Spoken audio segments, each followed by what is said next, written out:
Welcome to Lakehead University's Global Indigenous Speaker Series. So I'm very happy that everyone could join us here today. So my name is Lana Ray, and I'm an assistant professor in the Department of Indigenous Learning, and I will be chairing this session for you today. So just to begin, I would like to start with my own traditional introduction so you could get to know me a little bit better as well. So Bojo, Lana Ray Nadijnikaz, Ajao Kanoje Nadodam, Weskane Gijagok Anishinaabe No Swin, Pognisanin Nadunji. So I just said my name as well as my spirit name. My clan is the Muskie clan, so I'm from the Fish clan, and I'm from the place of the Pipestone, also known as Lake Helen or Red Rock Indian Band. And so for this session, it really is about an expression of Lakehead's commitment to social justice as well as to social responsibility. So at Lakehead University, we continue to advance the Truth and Reconciliation Commission calls for action, as well as the University's Canada's principles on Indigenous education.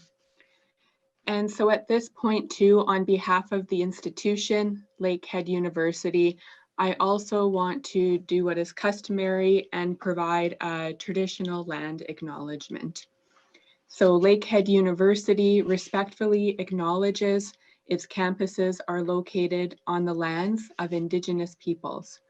Lakehead Thunder Bay is located on the lands of Fort William First Nation, signatory to the Robinson Superior Treaty of 1850. And Lakehead Aurelia is located on the territory, the traditional territory of the Anishinaabeg people too. And so the Anishinaabeg include the Ojibwe, the Odawa, as well as the Potawatomi, who are also known as the Three Fires Confederacy. So as Anishinaabe people, that's our traditional governance structure. Lakehead University acknowledges the history that many nations hold in the areas around our campuses and is committed to a relationship with First Nations, Métis, as well as Inuit peoples, based on the principles of mutual trust, respect, reciprocity, and collaboration in the spirit of reconciliation. And so before I begin or go further, I just also want to run through a little bit of housekeeping for our session today. So the first thing to note is that there's video audio recording of our speaker series here today. So everyone is reminded that the session is being recorded, and we really do this so that we could preserve a record of the event for the university's archives, as well as to publish, publicize, and promote Lakehead University. And of course, we want to ensure that all of the valuable insights that our speaker is sharing with us today will also have the opportunity to live on and have other people learn from that information beyond the constraints of this particular session in time. So by attending this session, you are agreeing to be included in the recording as well as to its public dissemination in any media now known, as well as that may be later developed anywhere in the world in perpetuity. And so secondly, also we will be having a question and answer period at the conclusion of the guest lecture. And so we ask that you please put any questions that you have within the Zoom group chat. And so we'll be combing through those throughout the talk and gathering them, and we'll be able to ask them or pose them to our speaker near the end of the session. And so at this point now, it's my great pleasure to introduce Elder Jerry Martin from Matagami First Nation, who is going to share an opening prayer with us. Bonjour, Wache, Sheko, Ashte, greetings. I already did the welcome thing. Buenos dias, amigos. Our friends and brothers and sisters from down south are welcome to our land, Anishinaabe. And that for this beautiful day, we say miigwech, milagishikat, miigwech kichimanatu, kanagmanu kam gidishkat, mishomuzak, nukumuzak, minma, venoche, oshe, avenoche. Miigwech kichimanatu, minagishikat, and for the good life that we can live in the Matsuin, and for all the things that we have been given, our children, our grandchildren, our families, and our communities. We say, Chimigwich, thank you for all these gifts that you have shared with us, Creator. And we acknowledge those that are coming and those that have left us. Creator, let us use our minds and hearts in a good way to make this meeting a success.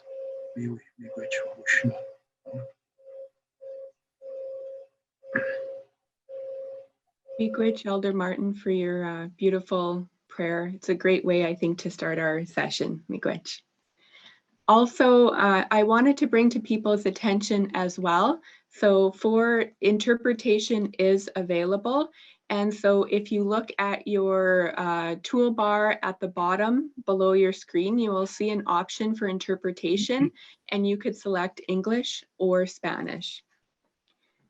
Now, at this point, it's my pleasure to introduce our Provost and Vice President Academic, Dr. David Barnett, who will be sharing some welcoming remarks on behalf of our President and Vice Chancellor, Dr. Moira McPherson. Thank you, Dr. Ray, and Elder Jerry Martin, thank you so much. It's always wonderful to see you, and thank you for opening today's event in a good way. I'd like to also acknowledge my location on the territory of Fort William First Nation, signatory to Robinson's Superior Treaty of 1850. And Lakehead University does respectfully acknowledge its campuses are located on the lands of Indigenous peoples. And as Dr. Ray noted, Lakehead Aurelia is located on the traditional territory of the Anishinaabe. Our university acknowledges the history that many nations hold in the areas around our campus and is committed to a relationship with First Nations, Métis, and Inuit peoples based on the principle of mutual trust, respect, reciprocity, and collaboration in the spirit of reconciliation. Lakehead University is an innovative and comprehensive university. We have a priority of nurturing local and global partnerships, particularly with Indigenous peoples.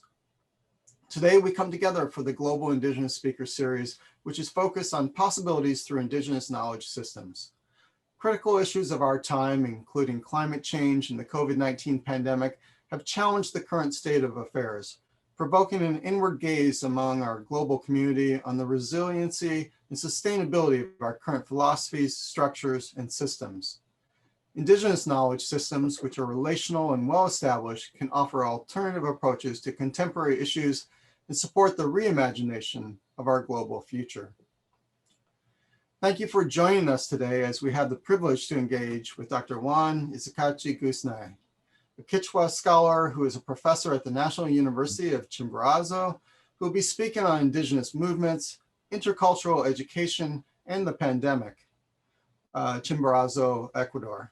Dr. Juan Illiachi Gusnay has a PhD in anthropology from the Center for Higher Studies in Social Anthropology and master's degrees in ethnic studies in interculturality and higher education. He was the former rector of the Intercultural Bilingual University of Nationalities and People Indigenous, Amate Wasi, and has held professorships at the Technical University of Ambato and Salesian Polytechnic University. Dr. Illiachi Gusnay was also a teacher in intercultural bilingual education from 1997 to 2014, and is currently a catechist of the Progressive Church, leader of the Indigenous movement of Chimborazo, and he has led a number of research projects and has published several books and scientific articles. His areas of expertise include power, religion, interculturality, education, and gender. So please join me in welcoming Dr. Juan Illiachi Gusnay. Embrace you from afar, from Chimborazo. Right now in Riobamba, it's very cold.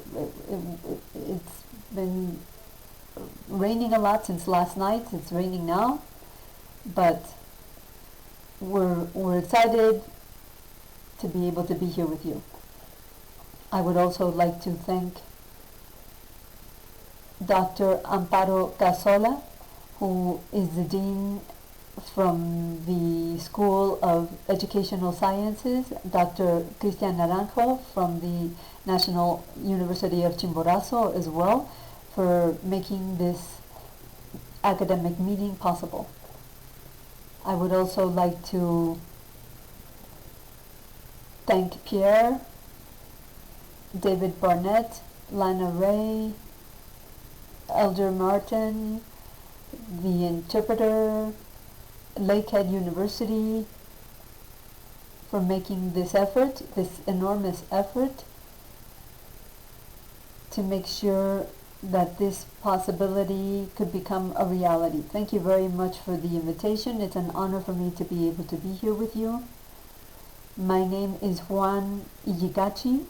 I'm a professor and a researcher at the National University at Chimborazo. And I'm here with you to tell you a little bit about indigenous movements, intercultural education, as well as the impact that the pandemic has had upon us. So once again, I would just like to thank you all for giving me this opportunity.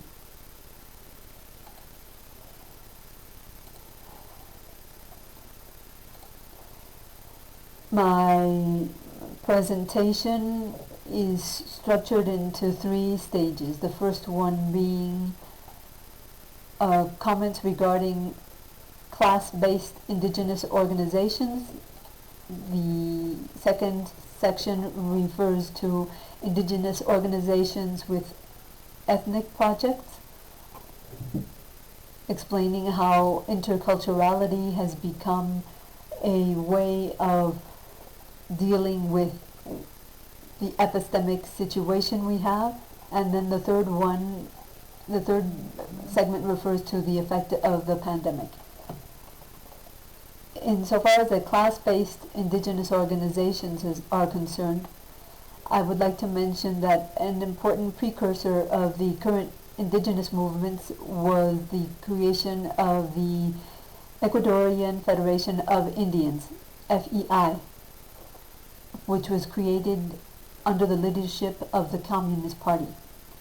At the time, the indigenous movements were being controlled by the Communist Party, and it was a collective that was founded in 1944, which was making political class-conscious demands and with no consideration being given to ethnic problems, because that was what had been imposed upon it by Communist International back then. The Ecuadorian Federation of Indians, or FEI, FEI, was basically of a union nature.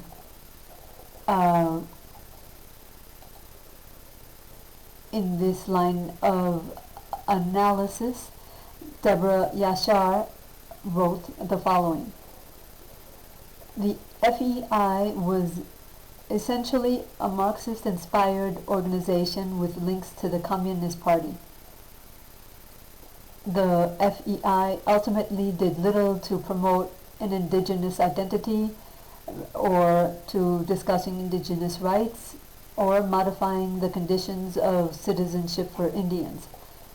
Instead, it sought to mobilize the Indians or indigenous peoples as semi-proletarianized rural workers, as well as to awaken a class consciousness and create allies of the Ecuadorian working class.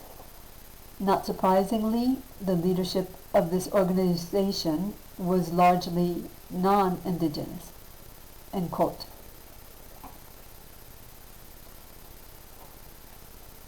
Although I also should note that from the very start there were signs of constant tension and dispute between ethnicity and class struggle, because there was no ideological consensus between the FEI and the Communist Party.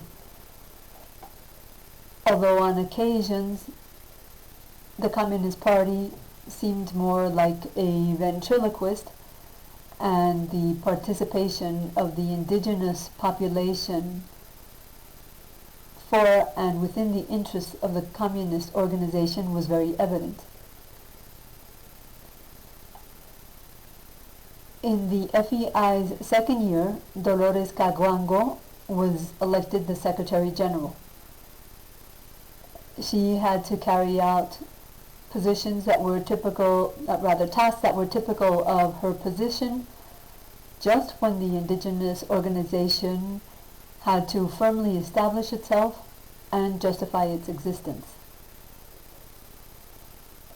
This included strengthening existing unions, the creation of new unions, expanding its borders, and representing the FEI in negotiations or events.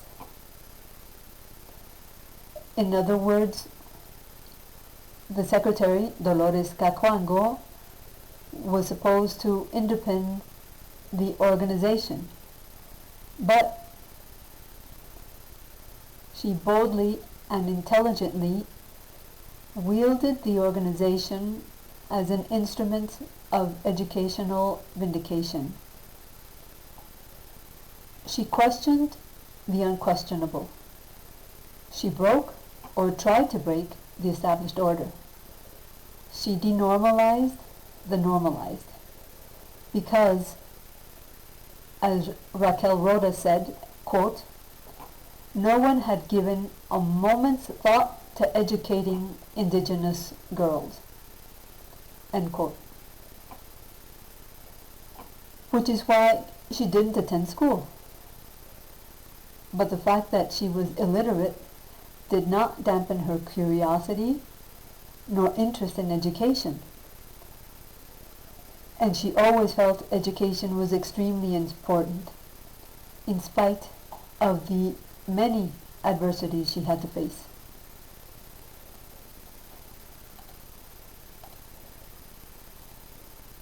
With the backing of a teacher, Luisa Gomez de la Torre, Dolores Caguango was able to found the first indigenous school in October 1945 in Santa Ana, without any official authorization and after growing tired of so many unanswered requests from the state.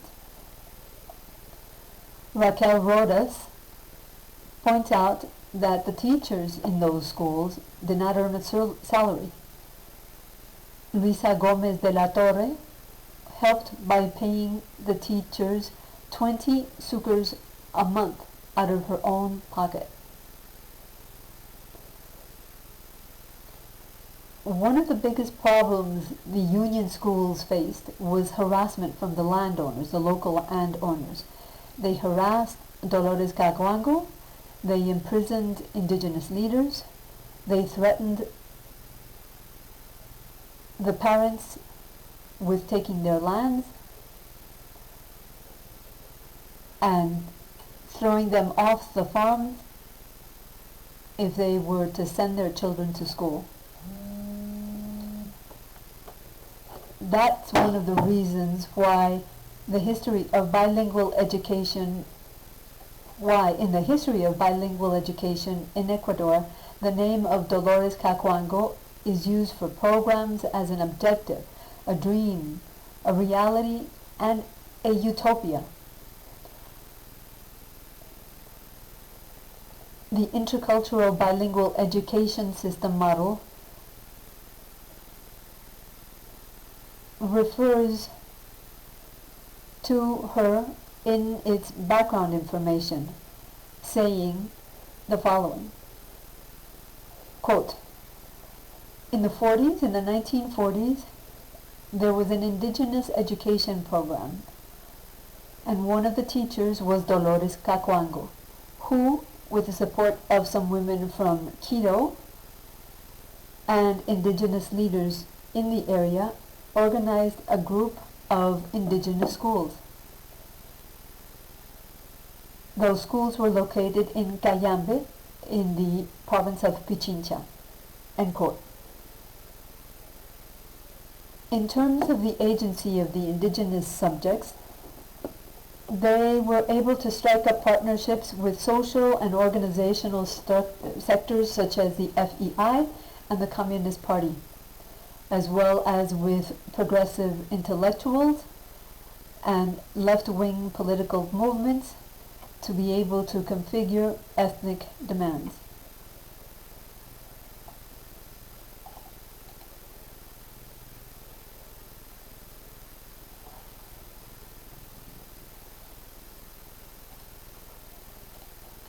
Historically ignored indigenous needs and projects such as agrarian problems in which they were having conflicts with the land, water rights, loans, or threats to an invasion of indigenous territories in the Amazon, in addition to identity and cultural problems, which includes bilingual intercultural education, the languages of our nationalities, intercultural projects, and plurinationality, our worldview, indigenous health,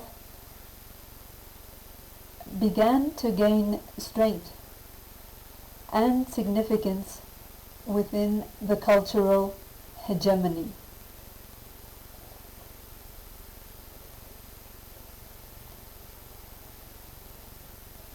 The denial of the indigenous thesis, although not in its entirety, in class-based organizations, led indigenous peoples to create their own political spaces, organizational spaces, and educational spaces.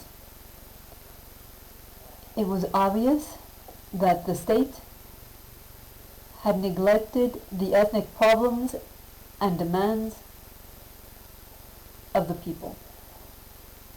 This also implied that they had erased or made in the indigenous intangible assets invisible.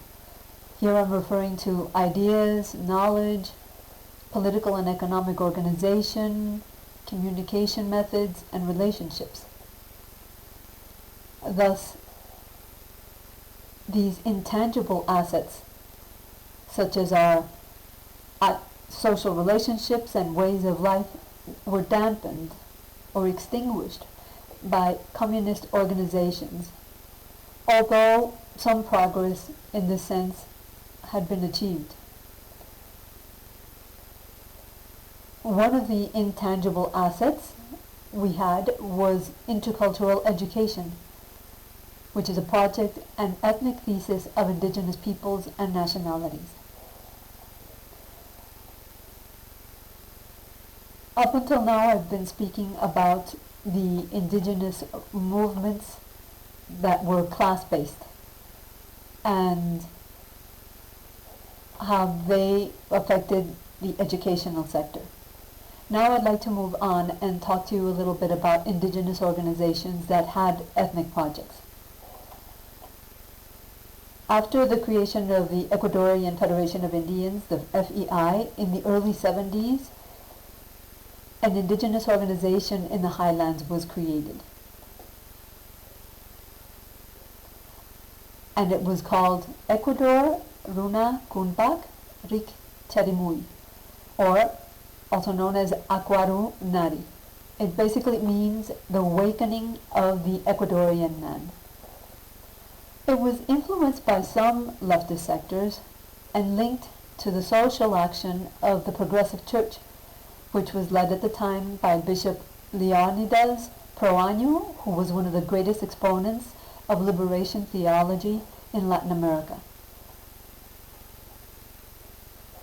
The Ekwarunari acted as a federation of provincial associations which sought to base itself on indigenous communities organized around councils and community boards.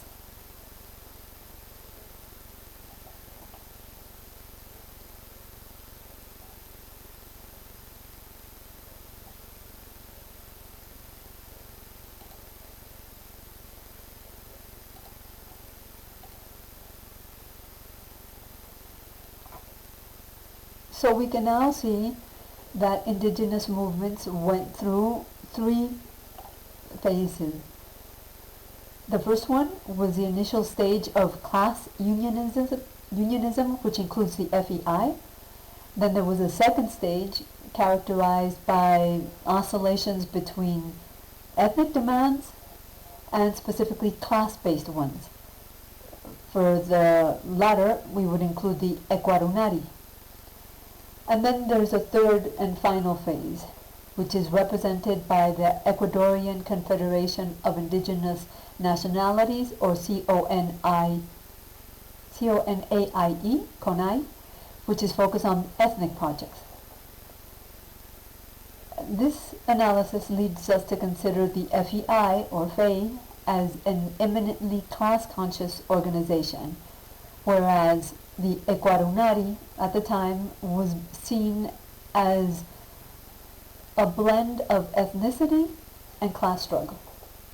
Today, we know that the organization is in the field of ethnicity, and it combines demands for land with ethnic claims, focused on the fight against discrimination and around issues such as language, culture, and education.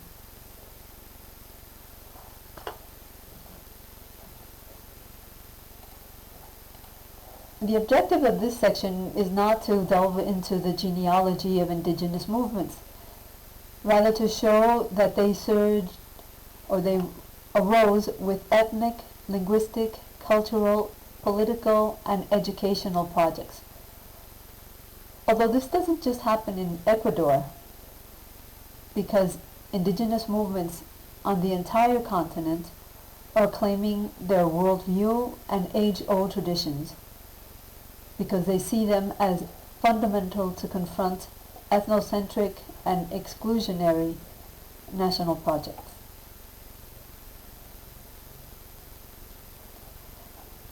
In the Ecuadorian context, the ethnic thesis became even more visible with the National Indigenous Uprising, which was unprecedented and organic, and which took place in June 1990. It became the focal point of intellectuals, academicians, the media, etc., and it also gave us some ideas as to how we could rethink and include cultural, intercultural, and plurinational acknowledgement policies in our dominant, hegemonic political structure at the time. Since the early 90s, in the 20th century, projects for bilingual intercultural education, indigenous worldview, indigenous justice, elders councils, etc., have played a key role in the political project of indigenous organizations, especially the CONAIE, the CONAI.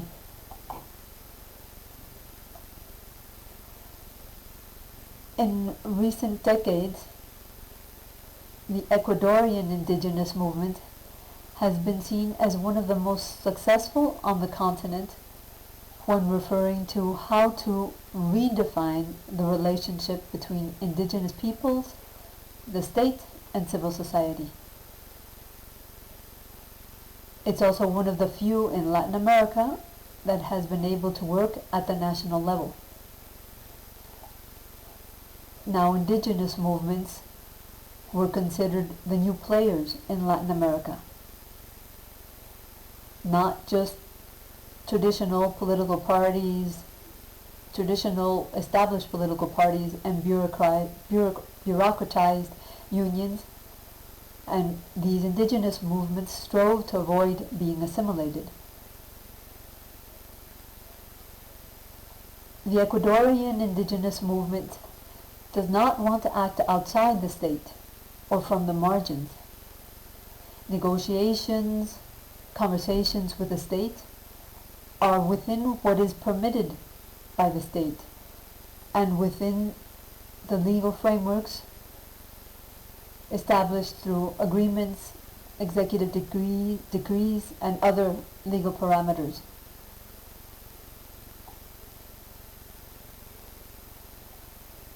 Although this also could be one way that states try to manage and pacify indigenous peoples through the legal recognition and investment pedagogy, trying to transform these rebellious subjects into legal subjects. So that is a possibility. But despite this possible aspiration of the state, in the case of Ecuador, intercultural bilingual education has become one of our micro-powers and a key political tool to be able to have an impact on the underlying causes of poverty.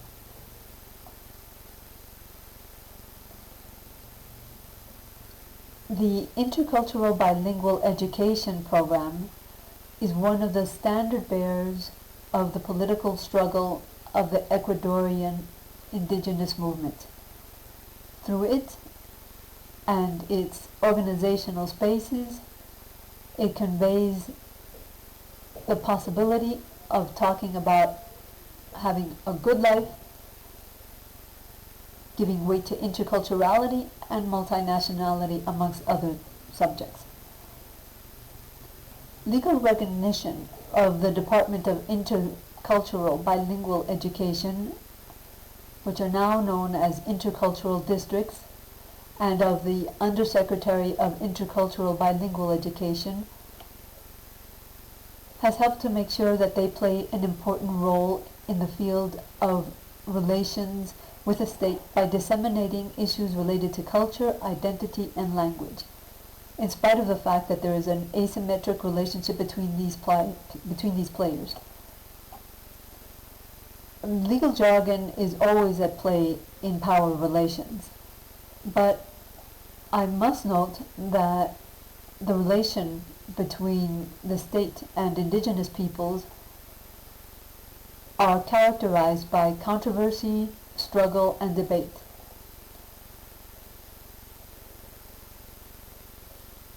Far from assuming that indigenous peoples should passively accept their fate. Taking Gramsci into account, we can see a much more active and confrontational population than many may assume.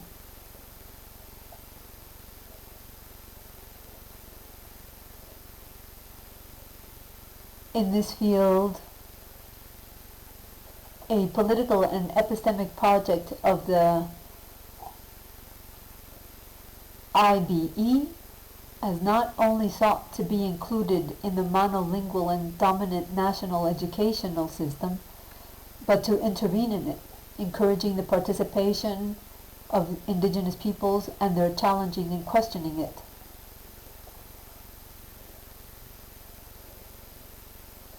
The indigenous movement is not just fighting for access, incorporation, or inclusion in the state, or political system, or epistemic system for that matter, in terms defined by the dominant political cultures.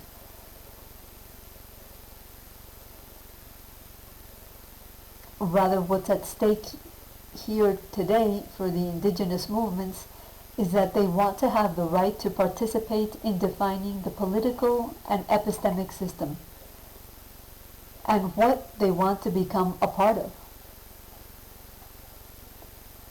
In that sense, what distinguishes the policy, the IBE policy, since the 90s is the fact that in addition to assuming cultural and linguistic diversity, there is the idea of a country that is united in its diversity. Although it is also a platform for permanent political action of Ecuadorian indigenous movements. The projects and collective actions of the indigenous movements have been fundamental to the creation of a new concept of democratic citizenship and the transformation and inclusion of some principles in our Constitution of 1998 and 2008. In the 1998 Constitution, a multicultural and multi-ethnic state was declared, and in the second Constitution of 2008, an intercultural and plurinational state was declared. From this perspective, indigenous movements are playing a decisive role in the transformation of the structure of the state and its institutions. Obstructing their actions and discourses would mean putting a stop to changes being made to the architecture of the state. Erasing the multiple and alternative voices would not only homogenize those voices, but obstruct the principle of democratic participation. Though this shouldn't lead us to believe that indigenous movements are homogeneous and that they have absolute truths. To confront the monocultural governmental machine, indigenous peoples have used ethnic projects such as bilingual intercultural education, as we shall now see. And now I'll move on to the third section of my presentation, bilingual intercultural education as an epistemic project for indigenous movements. In this section, I'll be asking a few questions, such as, what does it mean to consider BIE as an epistemic project?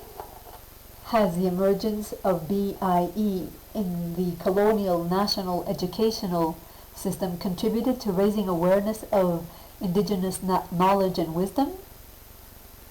In Foucauldian terms, institutionalization of BIE, or bilingual intercultural education, is a vehicle for the struggle and the insurrection of subjugated knowledge. And here I'll refer to a quote from Foucault. Quote, "By subjugated knowledge, I understand two things. On the one hand, historical content that was buried or masked in functional coherence or formal systemization. Secondly,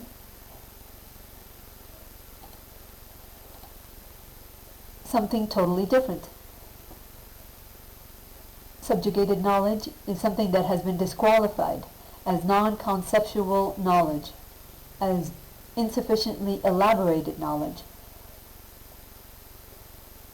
naive knowledge, hierarchically inferior knowledge, knowledge below the level of knowledge or the required scientificity."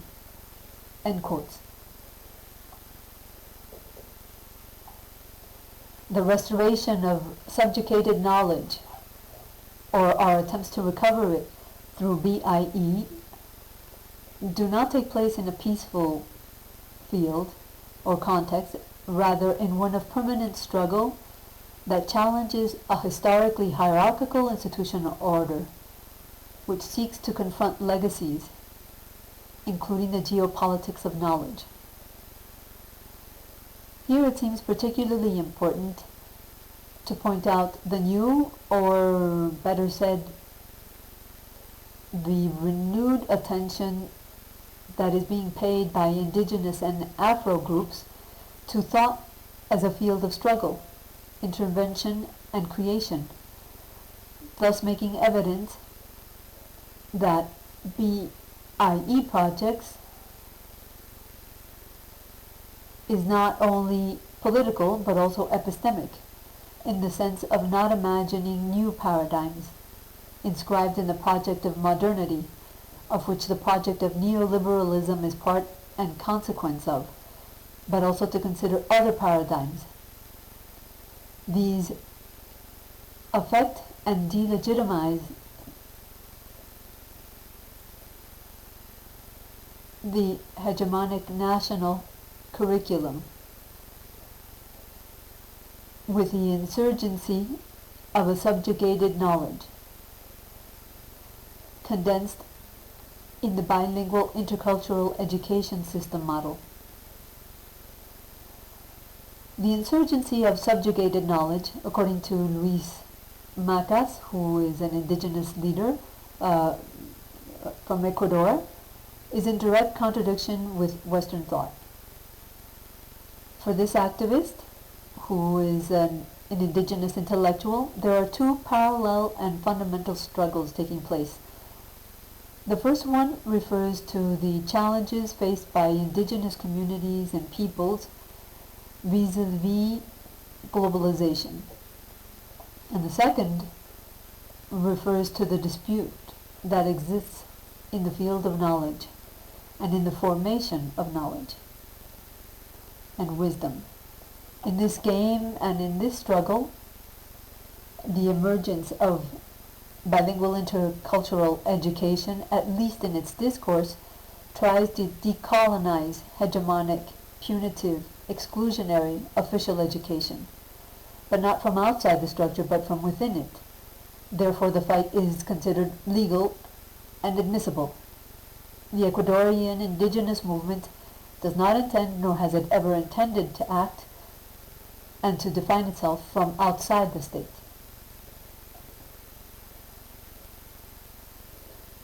In a way, the appearance of BIE, recognized by the Ecuadorian state, signified a type of social justice that implied cognitive, ontological, and historical justice.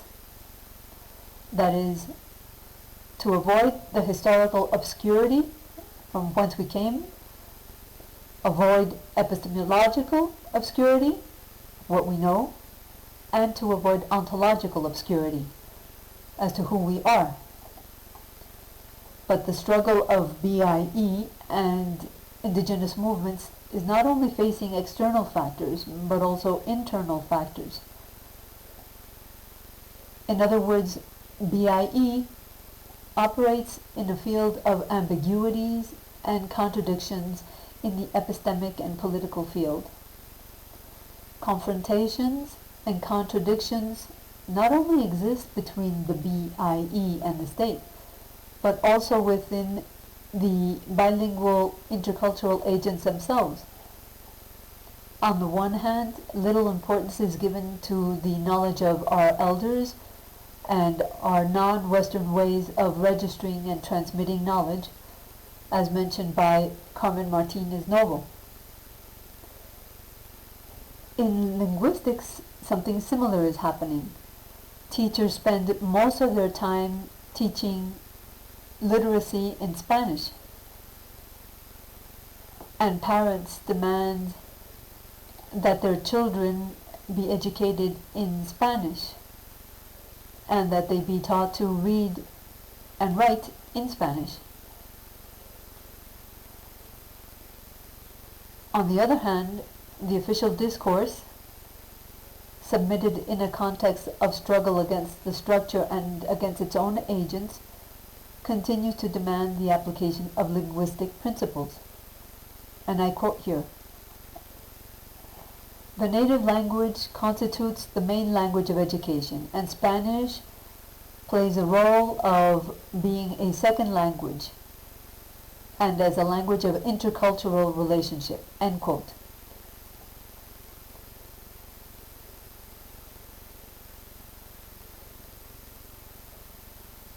In epistemological terms, the BIE model mentions, quote, that developing a program that rescues and updates ethnoscience in accordance with the integrated theory of science and the worldview that characterizes indigenous peoples, end quote.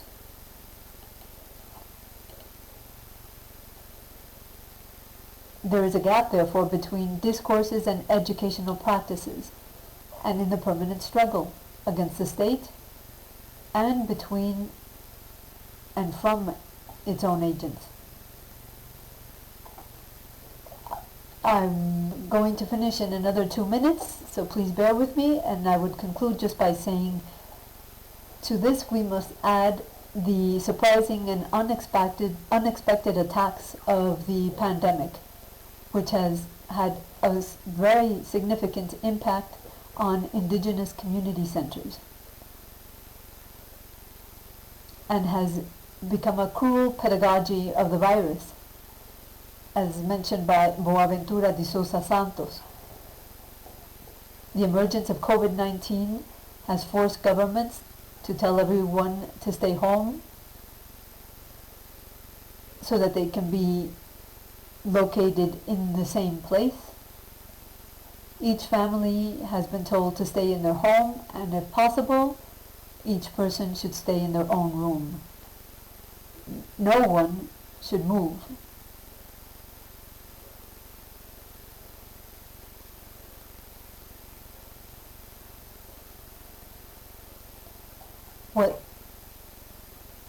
What the powers that be have done in these months of pandemic in a visible and cynical way is they've created a model of an immobilized society, a passive collective. Power individualizes society. It eliminates all community cooperation and solidarity activity. In that sense, individuals in society are controlled, disciplined, and punished. We are creating a disciplined and timid society and community, maximizing power and minimizing resistance.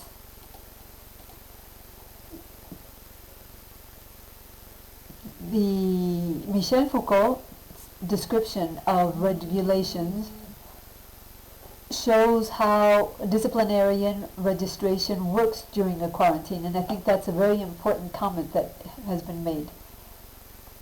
It refers to the strict spatial division, the closure of the city, the prohibition of going out, the surveillance on the streets.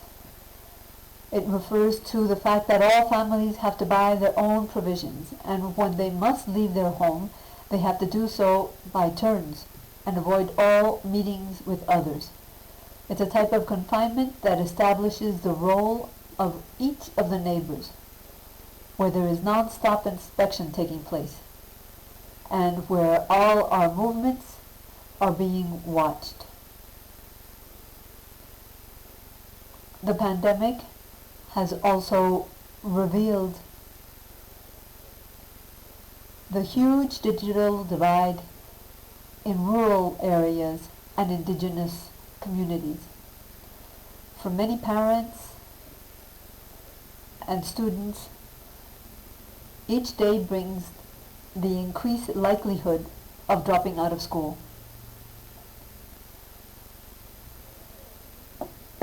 The literal meaning of the coronavirus pandemic is widespread chaotic fear and borderless death caused by an invisible enemy, as said by De Sousa Santos. Add to this the shortage of technological means. The more remote indigenous communities do not have technological means available to them, and if they do, they only have basic cell phones that can only take or make calls. Based on conversations we've had with parents, we've seen that indigenous communities do not have the computers that are necessary tools in these times of a pandemic in order for the students to do their schoolwork. This has had an impact at all levels and in all contexts. According to the 2020 UNICEF Education on Hold report, COVID-19 has left 137 million students in the region without school for more than 170 days. Thank you very much for your patience. With that, I would conclude my presentation. Thank you very much for being with me. And he just said a few words in his indigenous language, allowing me to accompany you, and I believe that this meeting is one of the mechanisms and one of the strategies that we can use to become epistemic insurgents. I think it's one way in which we can strengthen the work of bilingual intercultural education, and I hope we can continue to carry out this type of ethnic project to strengthen ourselves in different contexts and in our own countries. Thank you very much, everybody, and I apologize with the problem with my connection. Mucho gracias for your talk today. And I think is evidenced by the amount of questions that we had come in, which unfortunately we weren't able to get to all of them. So my apologies. That your talk definitely gave us much to consider and reflect upon. That's very important, especially within our current context of a global pandemic. So at this time, I'd like to call on Dr. Barnett for the presentation of the certificate. Thank you, Dr. Ray, and I do have the privilege of formally presenting Dr. Illiachi with the certificate of invited lecturer. And I want to thank you so much for sharing your thoughts today through your presentation, but also really engaging with our group through the question period. I think your thoughtful responses have been really incredibly enlightening. So I really do appreciate the ability for our group to reach out and to have those questions and hear from you. We've appreciated your contribution to furthering our thinking today with your lecture on relationships between Indigenous organizations and the intercultural education system in Ecuador, and how this interface is a space for disputing, negotiating, and accommodating power structures. So please accept our certificate. I'm sorry I can't put it on the screen right now, but as a gesture of our appreciation, and we will be certainly mailing you a hard copy here in the near future. So again, my appreciation, and on behalf of our President and Vice Chancellor, Dr. Maureen McPherson, we thank you so much for joining us today.